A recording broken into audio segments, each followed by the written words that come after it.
Sa napakalawak na mundong ito ay nakatago ang di mabilang na dungeon, punong bitag at halimaw na nagbaba ng kayamanan. May mga dungeon ng nasakop, ngunit marami pa ring hindi natatapakan, natatakpan ng panahon at mahiwagang ulap. Ang mga espesyal na lugar na ito ay tinatawag na hidden dungeon, na tanging ang may tapang lang ang makakadiskubre. Si Nora ay ikatlong anak ng mababang antas na maharlika. Kahit may dugong marangal, wala siyang kapangyarihan o katayuan. Pagkatapos ng pag-aaral, dalawa ang pagpipilian niya, ipagpatuloy ang akademiko o maghanap ng trabaho, ngunit pinigilan siya ng mas mataas na maharlika. Dahil dito, iminungkahi ng kapatid niyang si Alice na subukan ang pagsusulit ng Hero Academy. Kung makapasa siya, maaari siyang maging Monster Hunter o Royal Knight at tuluyang baguhin ang kanyang kapalaran. Sa paghahanda, tinulungan siya ni Emma Brightness, kababata at kaibigang laging nagmamalasakit sa kanya. Isa sa kakaibang kakayahan ni Nora ay ang Great Sage. Nagbibigay ito ng impormasyon tungkol sa lahat ng penomeno, ngunit kapalit ay matinding sakit ng ulo. Noon pa man, may pantas na nakaranas ng pareho at natuklasang kayang mabawasan ang sakit sa halik ng minamahal. Nang malaman ito, hindi nag-alinlangan si Emma. Sa simula ay nag-atubili si Nora, ngunit nang sumakit ng todo ang ulo niya, pumayag siya. Sa isang liblib na lugar, nagdikit ang kanilang labi at agad na nawala ang sakit kaya mas naging epektibo ang paggamit niya ng Great Sage. Upang makapasok sa Hero Academy, kailangan niyang sakupin ang isang dungeon. Pinili niya ang isang hidden dungeon sa kabundukan. Sa loob, nakatagpo siya ng tinig na gumabay sa kanya patungo sa isang mahiwagang silid kung saan nakita niya si Olivia Servant, isang alamat na explorer na nakulong ng mahigit 200 taon. Isang bitag ang naggapos sa kanya gamit ang tanikala na konektado sa kanyang buhay at kung mapuputol ito ay tuluyang mawawala siya. Kahit nakakulong, kaya pa rin niyang ipasa ang kanyang lakas. Sa paghawak ni Nora sa kanyang noo, nakatanggap siya ng tatlong pambihirang skill. Una, creation upang lumikha ng anumang kasanayan basta malinaw sa isipan. Ikalawa, ang kakayahang ipasa ang mga skill sa iba. At huli, edit upang baguhin ang sariling kasanayan ng iba pa. Ngunit lahat ng ito ay nangangailangan ng life points o LP at kapag naubos ay buhay ang kapalit.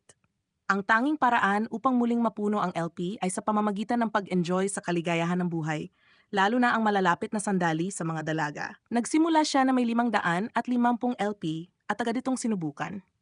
Pag-uwi, inalagaan siya ni Alice at sa isang yakap lang ay nakakuha siya ng dagdag na 100 puntos. Kinabukasan, nakipagkita siya kay Emma upang subukan muli at kahit simpleng yakap lang ay malaki ang dagdag ng LP. Minsang nabanggit ni Olivia ang isang skill na nangangailangan ng 300 LP upang makita ang lahat ng detalye tungkol sa mga bagay at nilalang. Dahil kay Emma, nakabawi siya agad ng sapat na LP. Habang nag-uusap, napansin niyang sumasakit ang balikat ni Emma dahil sa bigat ng kanyang hubog, kaya ginamit niya ang edit upang paliitin ito. Ngunit agad siyang pinabalik ni Emma sa dati. Lumipas ang panahon at nagsimula ang pagsusulit ng Hero Academy. Ang hamon, mangolekta ng mga sangkap mula sa mga halimaw.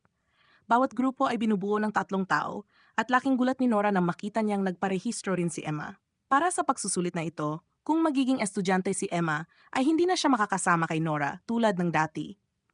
Habang nag-usap sila, isang maharlika na si Lorraine mula sa pamilyang prestihiyoso ang lumapit at nagpumilit sumali sa grupo. Hindi niya agad nirerespeto si Nora dahil sa mababang antas nito. Ang hamon ay tila simple lang, manghuli ng ilang ordinaryong halimaw, ngunit biglang lumitaw ang isang dambuhalang halimaw na may antas 79, napakalayo kumpara sa antas ni Nora. Isang atake lang at tiyak na hindi na siya makabangon. Sa panganib na iyon, agad niyang niliha ang gravity skill gamit ang creation upang pabagalin ito at sinundan ng Great Trine upang itali ang galaw ng halimaw. Halos 200 LP ang naubos, ngunit wala siyang ibang pagpipilian. Upang tapusin ang laban, gumamit siya ng 100 LP para lumikha ng top 10 bullet, isang atakeng may nakamamanghang kapangyarihan. Nang pumutok ang huling bala ay bumagsak ang halimaw, tanda ng kanilang kamanghamanghang tagumpay. Sa pagtatapos ng paligsahan, inihayag ang ranggo at laking gulat ng lahat nang ang grupo ni Nora ang nakakuha ng unang puwesto. Dahil dito ay natanggap niya ang Mark of Death at ilang bihirang gamit, mga bagay na ibinigay noon ni Olivia, na para sa kanya ay walang halaga, ngunit para kay Nora ay napakahalagang gantimpala. Matapos pumasa, opisyal na naging estudyante si Nora sa Hero Academy, ngunit agad siyang naharap sa bagong problema, ang napakalaking matrikula na hindi niya kayang bayaran. Sinubukan niyang kausapin ang kanyang ama, ngunit malamig ang tugon nito. Kaya napagtanto niyang hindi siya maasahan. Dahil dito ay nagpasya siyang kumita ng sapat na halaga sa loob ng 1 linggo. Agad siyang humingi ng payo kay Olivia at natutunang ang pinakamabilis na paraan ay sumali sa Adventure Guild at kumuha ng mga misyon. Pagdating niya roon ay sinalubong siya ni Nona, ang tagapayo ng mga baguhan, na nagpaliwanag tungkol sa ranggo ng mga misyon at sistema ng guild. Kailangan niyang magparehistro ng personal na impormasyon at listahan ng mga kasanayan, at dahil ito ay kumpidensyal, nakaramdam siya ng seguridad. Ngunit nang makita ni Nona ang kanyang mga kasanayan, lalo na ang edit, agad nagbago ang ekspresyon nito, mula normal hanggang sa sukdulang pagkagulat. Mahalaga ito dahil si Olivia mismo ang nagtatag ng sistema ng guild, at maraming imposter ang nagtangkang magpanggap bilang kanyang tagapagmana. Dahil dito na siyang subukan ni Nona gamit ang isang espesyal na aklat na magbubunyag ng lahat ng tunay na kasanayan. Sa simula ay hindi makapaniwala si Nora at inisip na biro lang ito, ngunit nang lumitaw ang tumpak na impormasyon ay nawala lahat ng duda. Wala nang nagawa si Nona kundi ang kumilos ng ikinahiya niya, at sa hindi inaasahang pagkakataon ay nakadagdag ito ng 300 LP kay Nora. Sa kasalukuyan, desperado siyang kumita ng malaking halaga kaya iminungkahi ni Nona ang isang D-rank mission, sapat na ligtas, ngunit may magandang gantimpala. Kung gagamitin niya ang Great Sage, ay madali niyang mahahanap ang pinakamabilis na paraan upang matapos ito, ngunit ang problema ay ang matinding sakit ng ulo na dala nito. Gumawa siya ng skill para labanan ito, ngunit hindi pa rin lubos na nawala ang sakit. Sa sandaling iyon ay biglang dumating si Emma, ngunit hindi gaya ng dati, halatang may galit dahil hindi siya inabisuhan ni Nora sa pagsali sa guild. Naalala niya ang kanilang pangako mula pagkabata na laging magkasama sa lahat ng pagsubok. Nadismaya siya nang malaman na may paraan si Nora para labanan ang epekto ng Great Sage. Ngunit dahil hindi pa rin ito lubos na nawala, maari pa rin siyang makatulong. Upang hindi na siya malungkot, agad siyang hinalikan ni Nora at bumalik ang masiglang ngiti ni Emma. Sa misyon ng paghuli ng bihirang tipaklong, kumita si Nora ng sapat na halaga, ngunit hindi pa rin ito sapat para sa matrikula. Dahil dito, nag-alok si Nona ng isa pang misyon na may mas malaking gantimpala, ang pag-aalaga ng isang espesyal na uri ng halimaw, at habang ipinaliliwanag ito ay lalo siyang lumalapit at dumidikit kay Nora. Naging alanganin si Emma nang mapansin ang paglalapit nila ni Nona kay Nora, kaya't agad siyang gumamit ng matatamis na salita upang pakalmahin ang sitwasyon. Matapos humupa ang tensyon, sinimulan nila ang susunod na misyon. Hindi pa man nakakalayo ay biglang lumitaw ang isang dambuhalang nilalang, isang higanteng kuneho na mas mataas pa ang antas kaysa kay Emma. Agad siyang pinaatras ni Nora upang iwasan ang panganib, ngunit tumanggi si Emma. Ayaw niyang palaging nakaasa, dahil kung si Nora lang ang gumagawa ng lahat ay tiyak na patuloy siyang kukubabawan ng ibang babae. Mabilis siyang umatake, ngunit kahit mas mabilis siya, hindi sapat ang pinsala upang talunin ang halimaw. Nang maghanda ang kuneho ng pag-atake, agad gumamit si Nora ng bullet upang bigyan sila ng pagkakataong umatras. Habang nagpapahinga, hindi may tago ni Emma ang pagkadismaya sa sarili. Nakita ito ni Nora at naisipang palakasin siya gamit ang edit. Ngunit direktang pagbabago ay kakain ng 500 LP, masyadong delikado. Kaya nakipagkasundo siya kay Emma, tutulungan niya itong lumakas, ngunit kapalit ay kailangan niyang tumulong na dagdagan ng kanyang LP. Mahinahon niyang hinawakan ang kamay ni Emma at sa kabila ng kaba ay pumayag ito. Dahan-dahan niyang hinalikan ang tainga niya at biglang sumirit ng 6 na LP. Sa oras ding iyon ay muling natuntun sila ng halimaw. Gumawa si Nora ng higanteng estatwang bato upang harangin ito at agad gumamit ng 500 puntos upang palakasin si Emma. Ngunit napakalakas ng kuneho, kaya't winasak nito ang harang sa isang iglap. Bago pa makagalaw si Nora, sumugod si Emma at, dahil sa pagpapalakas mula sa edit, agad niyang binaliktad ang laban at tinapos ang halimaw. Bumagsak ang dambuhala at nakahinga ng maluwag si Nora. Hindi lang niya nailigtas ang sarili, kundi natulungan ding maging mas malakas si Emma. Nang gabing iyon, nagbalik sila sa guild dala ang sungay ng kuneho at sa malaking tagumpay ay lalo pang naging malapit sina Emma at Nona. Ginamit ni Nora ang creation upang lumikha ng espesyal na space bug at nadala ang buong katawan ng halimaw. Nang kumalat ang balita tungkol sa karne nito, agad nagdaos ng engrandeng barbecue party, masaya ang lahat at busog sa pagkain. Sa gantimpala mula sa misyon, sa wakas ay nakapagbayad si Nora ng matrikula sa Hero Academy. At sa unang pagkataon ay naramdaman niya ang init ng mga pagbati mula sa lahat. Habang nagdiriwang, naalala niya ang kanyang guro, si Olivia, na gumabay sa kanya hanggang sa puntong ito. Pagkatapos ng proseso ng bayad, opisyal nang nagsimula ang bagong buhay nila ni Emma sa Hero Academy. Ngunit bago pa man tuluyang maging maayos ang lahat, ipinakilala siya ni Emma sa anak ng isang duke, si Maria, mula sa pinakamataas na antas ng Maharlika. Bagaman po ng yabang at marangal na aura, agad na nabighani si Nora sa kanyang alindog. Gumamit siya ng Great Sage at natuklasang may nakabit na nakamamatay na sumpa kay Maria, na tiyak na papatay sa kanya sa ika-16 na kaarawan. Kinabukasan, nagising si Nora sa nakakagulat na sitwasyon, natulog ng palihim sa tabi niya ang kapatid niyang si Alisa. Sa labas, sabik naghihintay si Emma at bago pa sila pumasok sa akademya ay humiling ito ng isang good morning kiss. Hindi siya tumanggi at agad siyang hinalikan sa isang sulok at muling tumaas ng malaki ang LP. Sa Hero Academy, kailangang magsuot ang lahat ng badge ayon sa ranggo ng kakayahan.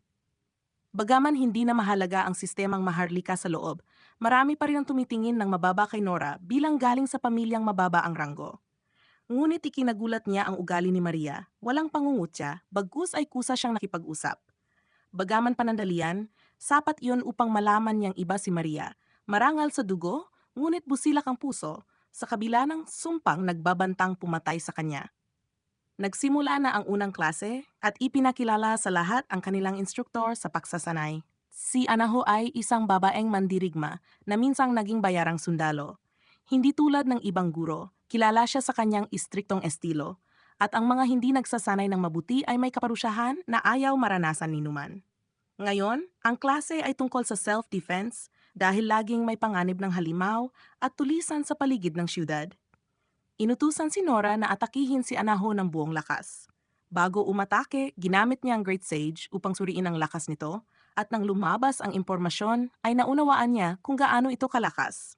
Buong lakas niyang inihampas ang espada, ngunit madali lang itong naiwasan ni Anaho gamit ang mabilis na galaw. Iyon ang teknik na nais niyang ituro, ang backstep upang makaiwas sa atake ng kalaban. Pagkatapos ng pagsubok, siya naman ang umatake at si Nora ang kailangang umiwas. Ngunit bago pa makagalaw ay agad siyang nadaganan at bumagsak dahil sa lakas ng atake. Mabuti na lang at kaya ni Anaho gumamit ng recovery skill upang mapatayo siya muli. Mula sa gilid ay biglang nagsalita si Emma. Sinabing kung may makakaiwas sa isang atake ni Anaho ay makakakuha ng espesyal na gantimpala. Naging palaisipan iyon kay Nora, ngunit mas mahalaga ngayon ang matutunan ang skill na backstep. Kinailangan niyang gumastos ng 200 LP gamit ang Great Sage upang malikha ang kasanayan. Nang muling umatake si Anaho, agad niyang nagamit ang bagong teknik at matagumpay na nakaiwas, bagay na ikinagulat ng lahat. Tulad ng ipinangako, lumapit si Anaho at malamig na naupo sa kanya. Parang ginawang upuan, ikinabigla ng buong klase lalo na ni Emma. Hindi man grande, nakadagdag ito ng 4 LP kay Nora, kaya't lihim siyang natuwa. Sa sumunod na bahagi ng pagsasanay, kailangan ng mga estudyante na magpares para sa laban. Upang maging patas, sila ang pumili ng kasama, ngunit si Nora bilang galing sa mababang angka ng kabalyero ay nasa alanganin. Nakagugulat, si Maria, anak ng isang duke at may dugong pinakamarangal, siya mismo ang pumili kay Nora. Hindi siya arogante gaya ng inaasahan, bagkus iginagalang niya ang lahat ng may dugong mandirigma.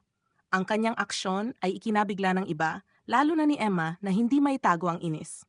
Habang nagsasanay, biglang bumagsak si Maria, nawala ng lakas dahil sa sumpang nakakabit sa kanya. Hindi ito ordinaryong mahika, kundi isang malupit na sumpa na magpapahirap hanggang sa maubos ang buhay, at tiyak na papatay sa kanya sa ika-16 na kaarawan. Agad ginamit ni Nora ang Great Sage upang suriin at natuklas ang tanging. Edit lamang ang makakasira rito, ngunit kinakailangan ng 8,000 LP, isang napakalaking bilang na hindi pa niya nakamit. Kaya't humingi siya ng paraan kay Great Sage at lumabas ang isang mapanganib na opsyon, makipaglapit sa lahat ng mga dalaga sa paligid upang makalikom ng sapat na puntos. Ayon sa kalkulasyon, sapat na ang 4 upang makuha ang kailangan, ngunit agad siyang inatake ng matinding sakit ng ulo dahil sa labis na paggamit ng Great Sage. Hindi na niya kinaya, kaya't agad niyang hinalikan si Emma sa harap mismo ng klase. Nawala ang sakit at napawi ang hapdi, ngunit isang malamig na titig ang bumalot sa kanya nang mapansin niyang naroon si Anaho. Nakatayo, Nakatawid ang mga braso at malamig na nagbabala na ang silid-aralan ay hindi lugar para sa pampublikong lambingan. Pagdating ng lunch break, nakpasya siyang pumunta sa Adventurer Guild upang maghanap ng karagdagang sagot tungkol sa sumpa. Agad napansin ni Nora ang kakaibang kilos ni Nona. Mabilis itong tumakbo sa silid na para bang ayaw siyang makita sa ganoong ayos. Ilang saglit lang, lumabas na muli na tila inayos ang sarili at makeup. Hindi na siya nagpaligoy. Agad niyang binanggit ang sumpa kay Maria. Kita sa mukha ni Nona ang pag-aalala at kung walang solusyon, ay tiyak na hindi abot si Maria ng lampas 1 linggo. Ngunit may isa raw na maaring tumulong, si Luna, isang makapangyarihang priestess at matalik na kaibigan ni Nona. Taglay niya ang kakayahang magtanggal ng pinakamalalakas na madilim na mahika. Ngunit bihira siyang tumulong kahit kanino, at kahit si Nona ay hindi sigurado kung mapapapayag niya ito.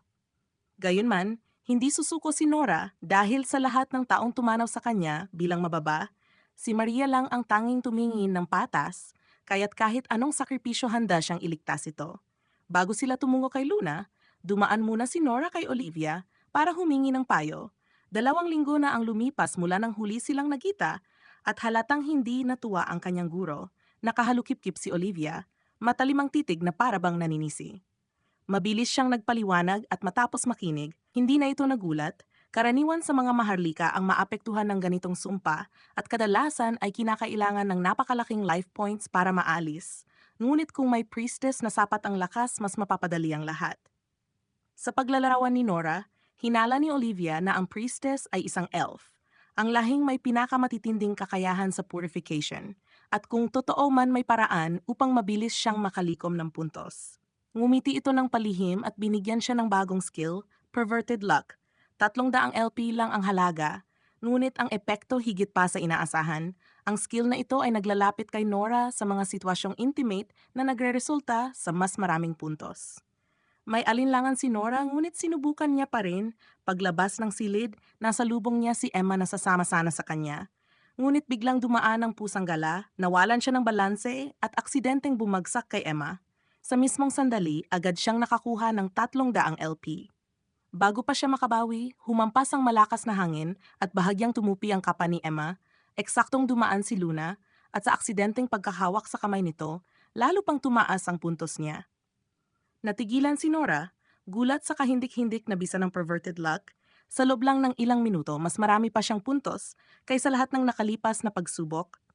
Dahil sobrang delikado kung magpapatuloy, ginamit niya ang Great Sage para baguhin ang epekto at ibaba sa katanggap-tanggap na antas. Dumating sina Nona at Luna at laking gulat ni Emma sa figura ng priestess. Balanse ang lahat maliban sa isang bahagi, ang kanyang dibdib na labis na kapansin-pansin. Ngunit hindi iyon ang mahalaga. Agad na tumuon si Luna sa usapin. Ipinaliwanag niya na minsan na niyang nakita ang ganoong sumpa at tumangging makialam o may kakayahan siyang mag-alis ng sumpa, ngunit kapalit nito ay ang kanyang sariling buhay na mababawasan sa bawat paggamit. Bilang elf na may mahabang buhay, ang ilang taon ay maliit lang. Ngunit sa sumpang ito, ang kapalit ay tiyak na malaki. Dahil hindi ito bagay na pag-uusapan sa harap ng lahat, hinila siya ni Nora sa isang sulok upang makausap ng pribado. Tinanong niya kung handa ba itong isakripisyo ang sariling buhay para iligtas si Maria. Sandali itong natahimik, tila nakalubog sa alaala bago tuluyang nagsalita. Ikinuwento niya ang kanyang ina na buong buhay ay inuna ang kaligtasan ng iba kahit kapalit ang sarili at kinamit ang kanyang buhay upang iligtas ang napakaraming tao. Para kay Luna iyon ang pinakamalaking karangalan. Ngunit bago pa sila makapapatuloy, isang malakas na ingay ang umalingaw-ngaw mula sa tirahan ng mga tao. Gumuho ang isang lumang bahay at isang bata ang naipit sa loob. Walang pag-aalinlangan, agad lumapit si Luna at isang maliwanag na liwanag mula sa kanyang mga kamay ang bumalot sa katawan ng bata. Anti-anting nagsara ang mga sugat at bumalik ang maayos na paghingang bata matapos gamutin ni Luna gamit ang kanyang kapangyarihan. Ngunit bigla ring nanghina ang katawan niya. Nanlabo ang mga mata at tuluyang nawala ng malay. Agad siyang sinalo ni Nora at sinuri gamit ang Great Sage. Natuklasan niya na bukod sa kakayahang mag-alis ng sumpa, may kakaibang katangian si Luna. Kapag naubos ang enerhiya o nalalagay sa panganib, nagiging sobrang mahiyain ito at maaring pumasok sa panandaliang panic state. Ngunit ayon sa pagsusuri, mabilis din itong nawawala kapag nakapagpahinga. Sa impormasyong iyon, pumasok sa isip ni Nora ang isang ideya. Marahil hindi kailangan isakripisyo ni Luna ang kanyang buhay upang iligtas si Maria. Kung maya adjust ang mekanismo ng kasanayan, maaaring maging iba ang resulta. Matapos suriin, nakabuo siya ng dalawang opsyon. Una ay panatilihin ang orihinal na estruktura gamit pa rin ang lifespan bilang kabayaran. Ngunit abot sa 10,000 LP ang kailangang gastusin. Ang ikalawa ay mas praktikal. Palitan ang kapalit ng pera at kailangan lang 4,000 LP nang hindi naapektuhan ang buhay ni Luna.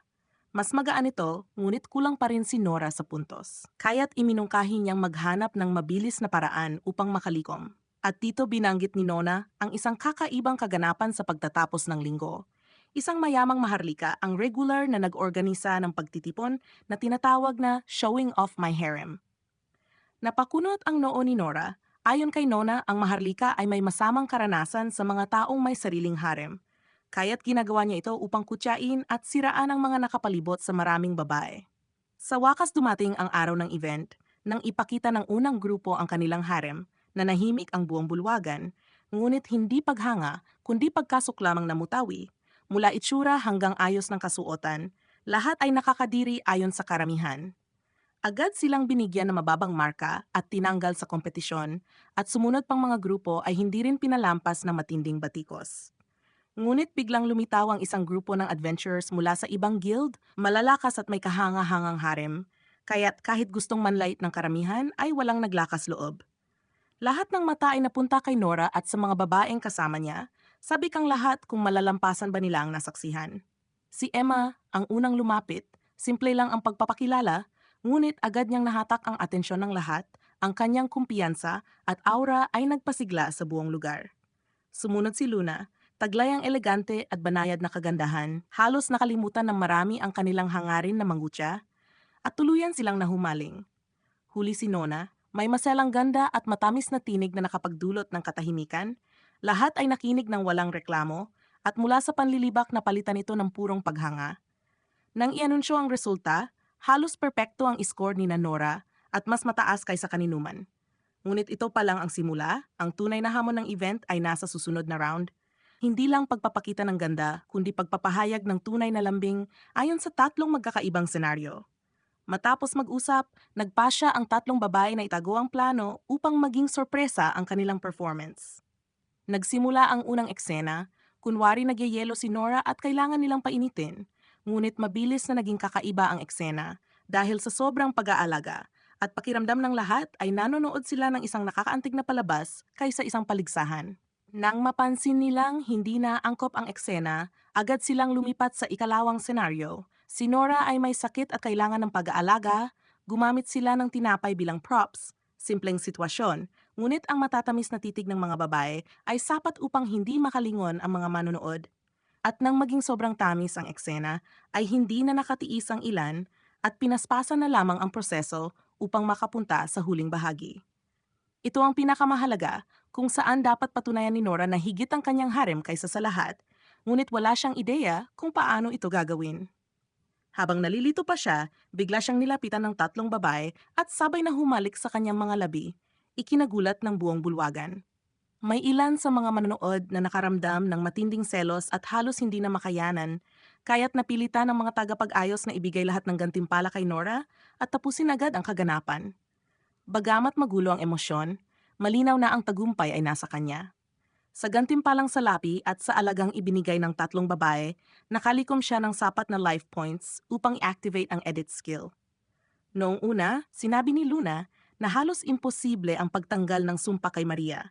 Napakalakas at kahit isang elf tulad niya ay malalagay sa panganibang buhay. Ngunit gamit ang bagong edit, binago ni Nora ang kondisyon. Mula sa lifespan ay naging pera ang kabayaran. Kahit siya ay isang maharlika, si Maria ay hindi kailanman nagpakita ng paglayo. Bagkus ay tunay na pinahalagahan siya, kaya't determinado si Nora na iligtas siya sa kahit anong halaga. Ginamit niya ang napakalaking life points at sinimula ni Luna ang pagtanggal ng bawat sapin ng sumpa.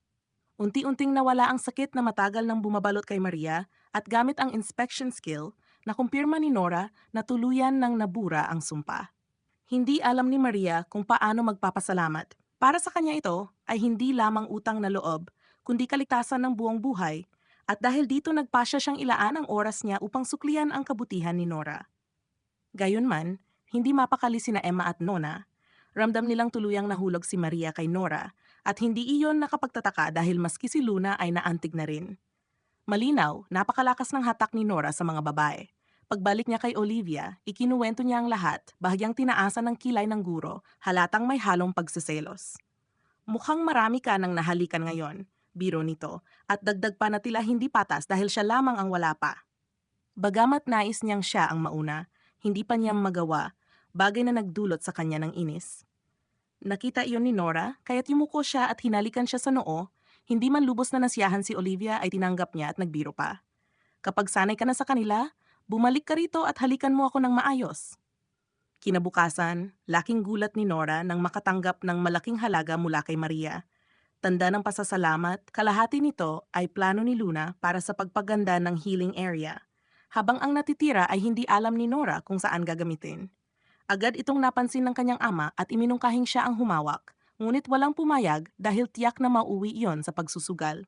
Sa halip, napagpasyahan ni Nora na buksan ang sariling tindahan ng materyales, dahilan upang mas maging aktibo siya sa dungeon. Habang bumibisita kay Olivia, tinawag niya ito ngunit walang tugon, nagdulot ng pag-aalala.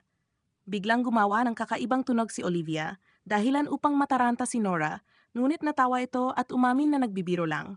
Sa huli, seryosong nagmungkahi si Olivia, oras na para gumawa si Nora ng teleportation skill sa dungeon upang mas maging maginhawa at mabilis ang lahat ng paglalakbay. Bukod pa sa teleportation, ipinayo rin ni Olivia na lumikha siya ng bagong kasanayan. Ang blinding light na kayang bulagin ang mga halimaw pansamantala at kontrolin ang sitwasyon. Dahil hindi nahamon ang mga unang palapag, nagpasya siyang lumalim pa. Sa harap niya, lumitaw ang isang napakalaking nilalang, isang itim na leon na malamig ang mga mata. Agad niyang ginamit ang Parounder skill upang suriin ito, ngunit masyado itong malakas at hindi lumabas ang impormasyon. Ayaw manganib, agad niyang ginamit ang blinding light at naghanda ng mag-teleport pabalik sa unang palapag. Ngunit bago niya magawa, isang kalmadong tinig ang umalingaw-ngaw at laking gulat niya, ang nagsalita ay ang mismong leon. Sa halip na manakit, sinabi nitong wala siyang dapat ikatakot at nais nitong magmungkahi ng isang kasunduan. Tutulungan daw siya nitong makarating ng ligtas sa ika-6 na palapag, kapalit na hanapin ng isang tao, si Tiger Sun, matalik nitong kaibigan. 300 taon na itong naghihintay sa ika-5 palapag matapos silang maghiwalay sa paglalakbay. Bagamat malakas, hindi kailanman lumusong si Tiger Sun, marahil ay nasanay na sa lugar na iyon o may dahilan kung bakit hindi siya makababa. Matapos pag-isipan, pumayag si Nora. Sa tulong ng Black Lion, ligtas siyang nakarating sa ika-6 na palapag, ngunit agad siyang sinalubong ng nakakatakot na eksena, libu-libong zombie ang lumabas mula sa lahat ng direksyon. Agad siyang tumakbo at nagtago sa isang silid, ngunit doon ay bumungad ang isang espesyal na zombie na iba sa lahat. Nang gamitin niyang inspection skill, nalaman niyang ito ang kaibigan ni Tiger Sun na bumaba noong nakalipas na 100 taon, ngunit nahulog sa sumpa at naging halimaw. Ayaw niya itong pabayaan kaya't gumastos siya ng 500 LP upang ibalik ito sa pagiging tao. Dahan-dahang nagbalik ang ulirat ng lalaki at nang marinig niyang 300 taon siyang hinihintay, tumulo ang luha sa kanyang mga mata. Sa katunayan, naghahanap lamang siya ng kayamanan at naipit sa bitag, kaya't hindi na nakabalik. Bagamat nahihiya siyang humarap sa kaibigan na matagal nang naghintay, nagpasya siyang makipagkita sa huling pagkataon bago tuluyang bumalik sa bayan. Alam nilang bawat muling pagkikita ay hahantong sa pamaalam, ngunit pareho silang hindi nagpigil ng damdamin. May babaeng naghihintay sa kanya sa ibabaw, kaya't hindi niya madala si Tiger Sun, at alam nilang may kanya-kanyang landas silang tatahakin. Sa huli, matapos ang isang malalim na tingin, nagpaalam sila. Hindi na gustong gambalain ni Nora ang tagpong iyon, kaya't tahimik siyang gumamit ng teleportation pabalik sa unang palapag. Samantala, magkasamang naglakad palabas ang dalawang matandang magkaibigan, mabagal ang bawat hakbang na parang pinapahaba ang huling sandali. Dito nakita ni Nora ang ibang mukha ni Tiger Sun, hindi na ang kalmadong mandirigma, kundi isang kaibigang umiiyak tulad ng bata. Nais niyang maging kaibigan nito at inimbitahan siyang mamahinga sa kanilang tahanan. Kahit banig lang ang higaan, mas mainit iyon kaysa dilim ng dungeon. Pagbalik, sinimulan ni Nora ang plano na magtayo ng tindahan ng materyales mula sa mga halimaw. Habang nag-iisip kung paano pamahalaan, naisip niya, si Tiger Sun ay maaring maging perpektong tagapagbantay. Kahit nakakatakot ang itsura, mapagkakatiwalaan naman. Nang marinig ito, agad naghanda ang kanyang ina ng marangyang salusalo upang tanggapin ang bagong kasapi. Ngunit ang kanyang ama ay naintriga sa tulip na tutubo sa ulo ni Tiger Sun at nang hawakan ito, nagulat ang lahat sa kakaibang reaksyon. Si Alice ay sobrang naaliw at muntik nang lumampas sa biro, dahilan upang matawa ang buong pamilya. Kinaumagahan, dumaan si Emma upang sabay silang pumasok sa paaralan. Kahit laging palabang sa labas, nang mapatingin si Nora sa kanyang katawan ay bigla itong namula. Hindi nagtagal, siya mismo ang lumapit, marahang yakap si Nora upang agad mapuno ang kanyang life points. Gusto rin sanang yakapin ni Nora si Emma, ngunit sa gitna sila ng mataong lansangan, kaya't hindi siya makagalaw ng maayos. Bagamat nagkunwaring kalmado, namula pa rin si Emma. Pagdating sa paaralan, agad siyang nilapitan ni Maria, hindi lang upang magpasalamat kundi upang makasingit din ng yakap. Dumating ang guro at ipinaliwanag ang paparating na pagsusulit. Sa loob ng 2 linggo, lahat ng estudyante ay kailangang mangolekta ng mga bihirang materyales mula sa listahan. At kung hindi, kailangan nilang dumalo sa remedial classes buong tag-init. Ang mga materyales ay sobrang hirap hanapin at hindi mabibili sa karaniwang pamilihan, kaya't kailangan nilang umasa sa mga adventurer. Naisip agad ni Nora na lumapit kay Nona, ngunit pagpasok sa guild ay narinig niyang nagtatalo si Nona at si Sarah, isang ambisyosang receptionist na palaging inaagaw ang mga kliyente. Lantaran pa nitong hinamon si Nona at kung matalo ay kukunin niya ang isa sa mga adventurer nito. Agad ginamit ni Nora ang skill upang surin si Sarah at lumabas ang nakakakilabot na katotohanan.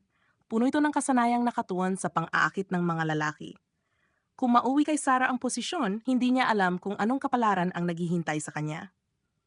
Gayunman, sa ilalim ng material collection test, nakita ni Nora ang pagkakataon para tulungan si Nona. Sama-samang naghanda sina Emma, Luna at Alice. Sabik si Luna at idineklarang sasama siya sa lahat ng misyon. Ginamit nila ang pondo mula sa guild upang bumili ng gamit at bago sumabak, nag-ipon si Nora ng sapat na life points sa tulong ng 3 kasama.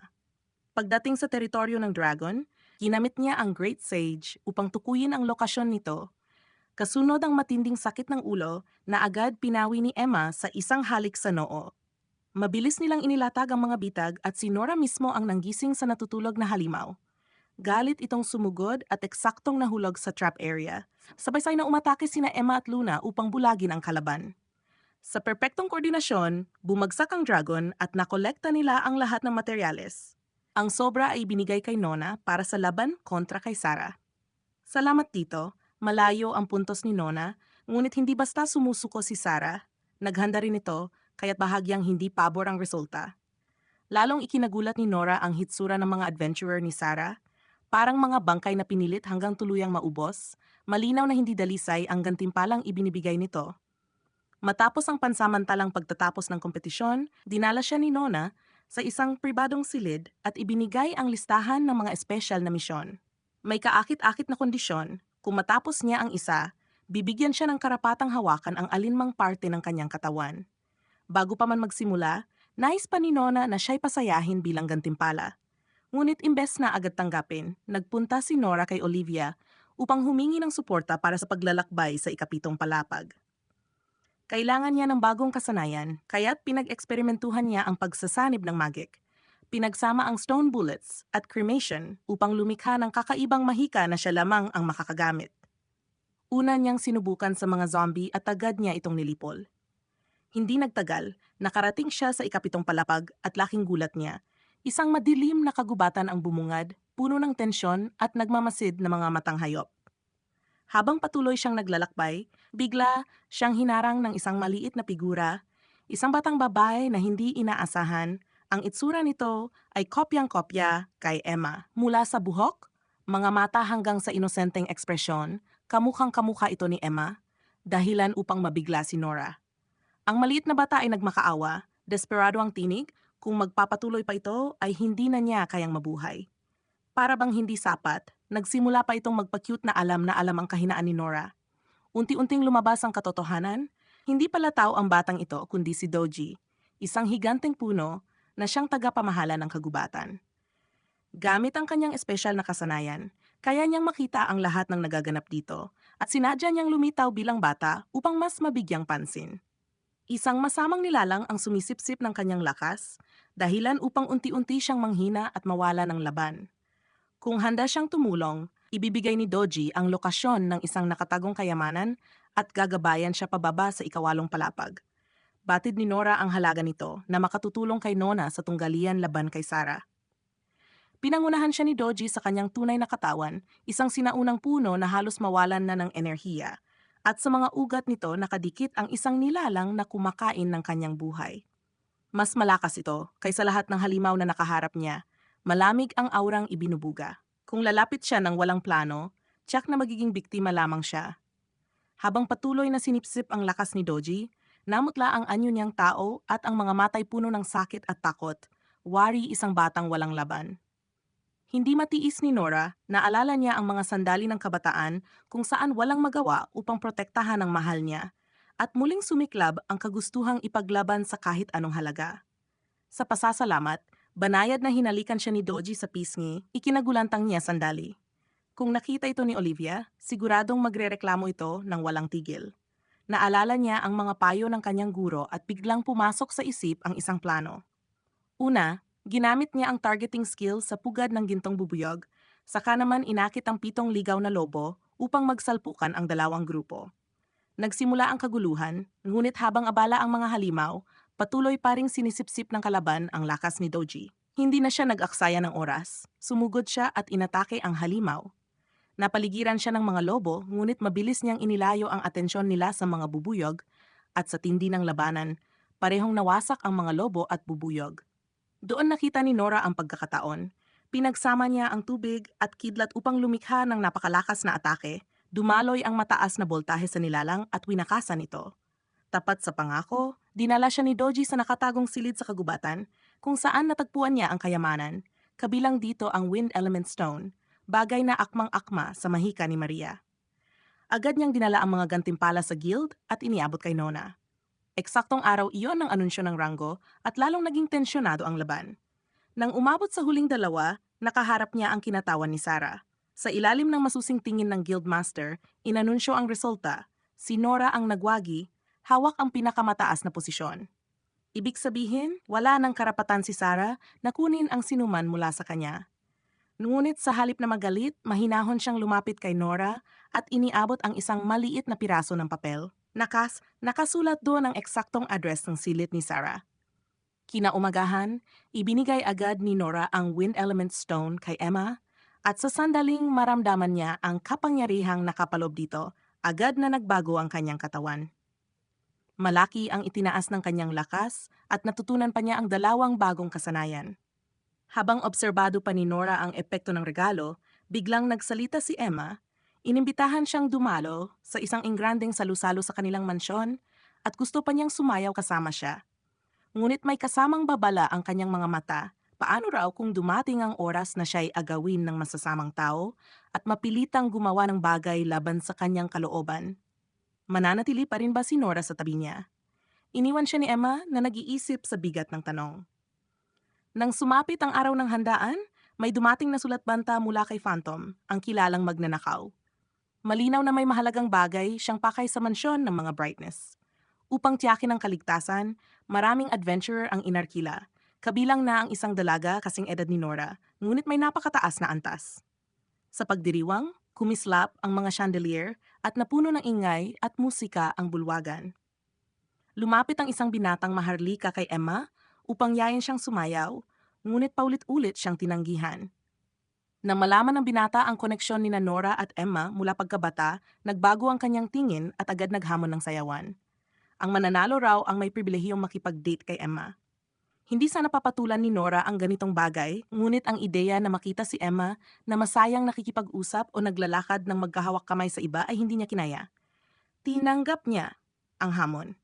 Sa una, nagpakitang gilas ang binata, ngunit nang si Nora at Emma na ang sumayaw, ginamit niya ang life points upang mabilis matuto ng sayaw at pinuno ng kumpiyansa ang kanyang bawat hakbang. Sa bawat galaw nila, sabay na sabay sa musika at hinangaan ng lahat ng naroroon. Nang matapos ang tugtog, umalingaw-ngaw ang palakpakan. Panalo si Nora. Sa sandaling iyon, tanging siya at si Emma lamang ang tila nasa bulwagan. Yumuko siya upang halikan si Emma, ngunit biglang namatay ang lahat ng ilaw. Pagsapit ng liwanag, lumitaw ang pinakilalang magnanakaw si Phantom. Hindi lamang ang kayamanan ang ninakaw kundi pati si Emma. Agad na sumugod ang mga bantay, ngunit sa isang iglap, nawala si Emma kasama ng kaaway. Walang pag-aatubili, sinundan ni Nora ang bakas ng dumukot. Sa kanilang habulan, nalaman niyang ang kalaban ay may kasanayan sa pagsumon. Lumikha ito ng mga sagabal na walang tigil. Hindi siya makalapit. Nang suriin niya ang life points, kulang pa ito upang tuluyang maalis ang skill ng kalaban. Ngunit natuklasan niyang may takot ito sa elementong kidlat. Ang problema, 3 metro lamang ang saklaw ng kanyang skill. Mabilis na ginamit ni Nora ang gravity adjustment upang pabagalin ang mga nilalang. Sa kanya pinagsama ang elemento ng tubig at kuryente. Sa sandaling tangkay ng kalaban na saluhin ang rumaragas ang tubig, agad niyang pinakawalan ang kuryente, isang atake na tumama ng direkta sa target. Nang pumasok ang kuryente sa tubig, agad itong naging daluyan ng kidlat, pinaparalisa ang katawan ng kalaban. Hindi pinalampas ni Emma ang pagkakataon at mabilis na winasak ang lahat ng mga halimaw na tinawag upang hadlangan sila. Akala ni Nora ay tapos na ang lahat, ngunit biglang lumitaw ang pinuno ng grupo ni Layla. Ginamit agad ni Nora ang appraisal skill, ngunit walang lumabas na datos, isang malinaw na senyales ng disguise spell. Hindi nag-aksaya ng oras si Nora at inactivate ang boundary breaking skill at sa isang iglap nabasag ang lahat ng ilusyon. Ang totoo, hindi pala ito kakampi kundi isa sa mga nasa likod ng pagdukot kay Emma at ang tunay niyang pakay ay gawing asawa ang dalaga. Nag-apoy ang galit ni Nora, ngunit bago pa siya makakilos, naglatag ng control barrier ang kalaban, pinipilit siyang hindi makagalaw. Sa sandaling iyon, nagising si Emma at nang makilala ang taong dahilanan ng kanyang pagkakadukot, agad niyang tinadyakan ito sa mukha. Nabuwag ang seal at mabilis na sumugod si Nora, ibinuhos ang lahat ng lakas upang bigyan ng matinding dagok ang kalaban hanggang sa wala na itong lumaban. Matapos may ligtas si Emma, marahang hinalikan ni Nora ang mga labi niya, dahilan upang mamula si Layla na nakasaksi, ngunit agad niyang pinanatili ang kanyang composure at ginapos ang magnanakaw para isuko sa Adventurer Guild. Lahat ng kaguluhan ay natapos, at bilang pasasalamat sa pagliligtas kay Emma, nagpasya ang pamilya Brightness na suportahan si Nora sa pagbubukas ng tindahan sa bayan. Binigyan pa siya ng espesyal na deal sa renta, isang ikasampu lamang ng tunay na halaga. Ngunit sa yakap ni Emma upang magpasalamat, naramdaman ni Nora ang malamig na tingin ni Alice, umaapaw ng nakakatakot na killing intent. Kinabukasan, humarap ang guro sa klase na may seryosong ekspresyon at dalawang mahalagang anunsyo. Una, isang bagong estudyante ang lilipat, si Layla, na noon ay lumitaw sa mga nakaraang pangyayari at ngayon opisyal ng bahagi ng klase. Ikalawa, isang field trip na may kasamang training sa isang hot spring ang gaganapin, dahilan upang mag-ingay at maglabasan ng pananabik ang lahat. Si Emma ay agad na natuwa, ngunit si Nora ay nakaramdam ng kaba, batid ang ugali ng ilang lalaki sa klase na tiyak na magpaplano ng kalokohan. Habang ang mga kababaihan ay may tiwala kay Nora, lalo lamang siyang nakaramdam ng presyon. Sa araw ng pag-alis, nadiskubre ng ilang estudyante ang isang bitag sa daan at biglang lumitaw ang isang maliit na nilalang na kamukha ng duwende. Ipinaliwanag nito na ang bitag ay galing sa isang grupo ng mga tulisan. Muling ikinonekta ni Nora ito sa Fire Dwarf Tribe, isang lahing may komplikadong ugnayan sa mga tao. Nagpatuloy sila at sa halip na makarating ng maayos, nailigaw sila sa isang mahiwagang kuweba. Unti-unting bumigat ang pakiramdam hanggang sa mabunyag ang katotohanan. Ang kanilang gabay ay hindi mapagkakatiwalaan. Isa siyang may kakayahang kontrolin ang mga halimaw. Sa pagbunyag ng kanyang anyo, sumulpot ang mga higanting butiki upang harangan sila. Ngunit sa halip na matakot, nagningas ang mga babaeng estudyante, sariwa mula sa paliligo, at may lakas ng loob na sugurin ang mga halimaw. Sa kanilang bagong sigla, mabilis nilang nilipol ang lahat ng humarang. Paglabas nila ng kuweba, narating din nila ang hot spring, isang lugar na napapalibutan ng kahangahangang kalikasan. Dahil sa daming tao, hinati sa dalawang bahagi ang oras ng paggamit ng paliguan at unang nakatakda para sa mga babae. Bagaman gusto na nilang lumublob agad, may kaba pa rin na baka may gumawa ng hindi kanais-nais. Ngunit sa huli muli nilang ipinagkatiwala kay Nora ang lahat. Habang masayang nag-enjoy ang mga babae, lihim namang naghanda ng plano ang mga lalaki, nag-disguise at nagtangkang pumasok sa ipinagbabawal na lugar. Ngunit si Nor, kailanman ay hindi papayag na ipagkanulo ang tiwala ng mga babaeng naniniwala sa kanya. Dahil tumanggi siyang makisali, siya mismo ang tinangkang hilahin ng iba at nang lumala ang sitwasyon, may mga nagmatigas na sumugod diretso sa pintuan ng paliguan. Ngunit doon mismo naghihintay ang guro. Ang pinuno ng grupo, na uminom pa ng pampalakas at gumagamit ng mga kagamitan, walang balak umatras. Ngunit para kay Nor, ang ganitong gawain ay isang insulto sa dangal. Agad niyang ginamit ang espesyal na kasanayan upang mawala ng lakas ang kalaban. Akala niya ay tapos na ang lahat, subalit isa pang mastuso ang nagkunwaring nawala ng malay para makalusot. Nahuli rin ito ni Nor bago pa makapasok. Dahil dito, naantalang pagligo ng mga babae, ngunit lubos ang pasasalamat nila sa kanya. Bilang gantimpala, pinayagan siyang maligo kasama ang mga babae, ngunit nakapiring, isang bagay na siguradong kinainggitan ng lahat ng lalaki. Samantala, dumating ang araw ng pagbubukas ng kanyang tindahan. Dahil sa suporta ni Nona, maayos ang lahat at tagsa ang mga mamimili. Ang espesyal na putahe ay nagulat ang lahat, karne ng slime na napatunayang napakasarap. Nang masiguro niyang maayos ang operasyon, agad siyang pumunta sa kanyang guro. Buo ang kanyang determinasyong iligtas si Olivia mula sa pagkakulong ng napakahabang panahon. Gamit ang Great Sage, natuklasan niyang nasa ika-15 palapag ng dungeon ang susi ng kalayaan. Ngunit bago makarating doon, kailangan munang daanan ang ika-14 na palapag, kung saan nakaukit ang kakaibang palatandaan, kaliwa para sa nag-iisa, kanan para sa dalawa. Sinubukan muna niya ang kaliwa, ngunit agad lumabas ang kondisyon. Bawal gumamit ng anumang kasanayan. Dahil halos imposible ang magpatuloy mag-isa, bumalik siya at kinausap si Emma. Walang pag-aalinlangan, sumama ito. Sa daan ng dalawa, sinalubong sila ng hukbo ng maliliit na halimaw. Sa halip na makipaglaban, inalok ni Nor ng mga ki, ngunit nang maging abusado ang mga ito, agad niyang inisip na lagyan ng lason. Si Emma naman, hindi na nakapagpigil at pinaulanan ng bugbog ang mga ito. Matapos malampasan ang pagsubok, nakarating sila sa ika-15 na palapag kung saan muling lumitaw si Olivia. Ngunit isang nakakagulat na kakatotohanan ang lumabas. Ang nakikita nila ay hindi ang tunay na Olivia, kundi isang kopya na nilikha ng Death Chain. Ang nakita niya sa ikalawang palapag ay isang hindi kumpletong kopya lamang at nang masusing obserbahan, natagpuan niya sa isang pader ang isang nakaukit na tala, nagsasabing kung nais niyang iligtas si Olivia nang hindi siya nasasaktan, kailangan niyang talunin ang puwersang nagkukulong dito. Hindi nagatubili si Emma at agad na sumugod upang sirain ang tanikala, ngunit sa mismong sandali ng pagkawasak, lumitaw ang nakakatakot na katotohanan. Ang nasa harap nila ay hindi ang tunay na Olivia, kundi isang anyo lamang ng Death Chain. Kung nais nilang iligtas si Olivia, kailangan muna nilang pabagsakin ang nilalang na ito. Ngunit hindi tulad ng mga kalaban noon, mas malakas at mas mapanganib ito. At nang tuluyang selyuhan ng tanikala ang buong lugar, naging imposible para kay Emma na makalapit.